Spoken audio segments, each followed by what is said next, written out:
Estou passando aqui para deixar dois ensinamentos práticos que serão extraídos da lição número 10 da Escola Bíblica Dominical do próximo domingo, dia 8 de setembro de 2024. Aproveite aí o som dos pássaros e também o barulho dos carros, pela agitação da cidade, enquanto você recebe esta palavra de Deus.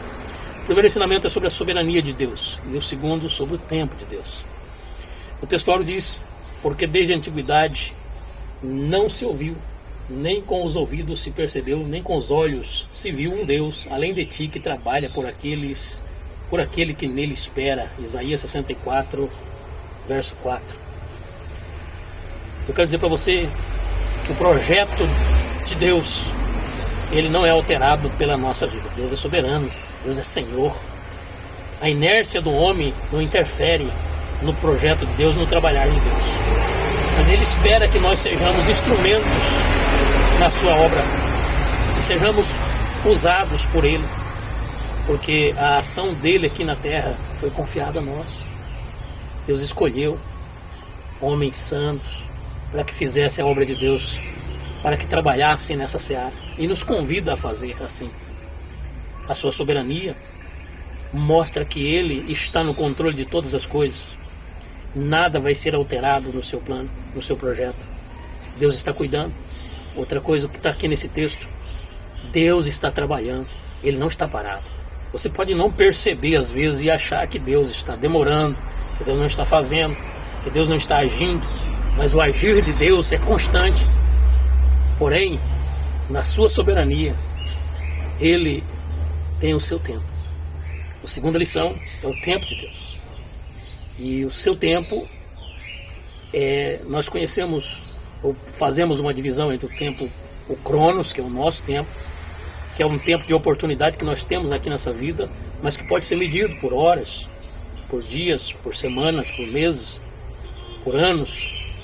É um tempo de atividade que nos foi fornecido. É um tempo quantitativo. E nesse tempo nós temos oportunidade de servir ao Senhor, e Ele nos convida a fazer assim e a trabalhar para Ele.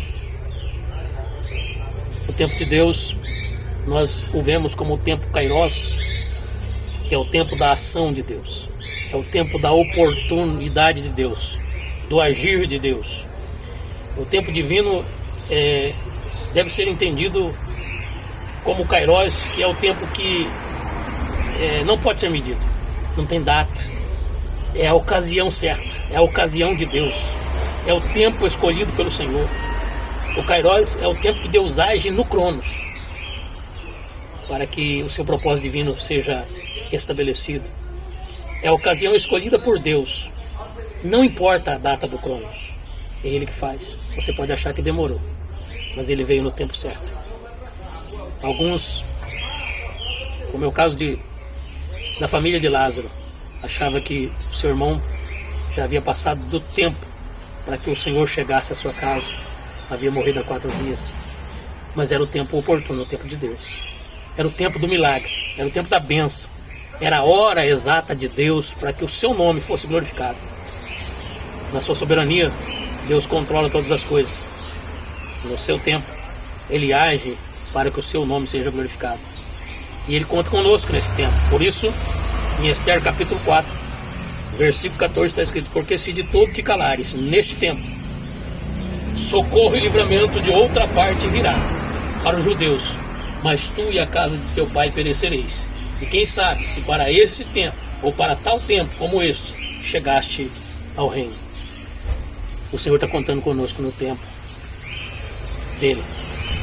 Nós estamos aqui no Cronos, vendo as coisas agindo de tal maneira, situações mudando, e não sabemos como está o agir de Deus, mas temos a confiança. Os seus propósitos são estabelecidos, e o que Ele tem falado, as suas promessas se cumprirão. Então, nós conhecendo as promessas de Deus, a direção de Deus, nós podemos confiar no Senhor e prosseguir fazendo o que o Senhor nos chama para fazer. Não importa se há risco contra a nossa vida, contra o nosso viver, risco de morte, agiremos com seriedade, fazendo a vontade do Senhor. Quem sabe, para esse tempo estamos aqui. Que Deus nos ajude a cumprir o propósito de Deus na nossa vida e o nome dele ser glorificado. Que Deus te abençoe.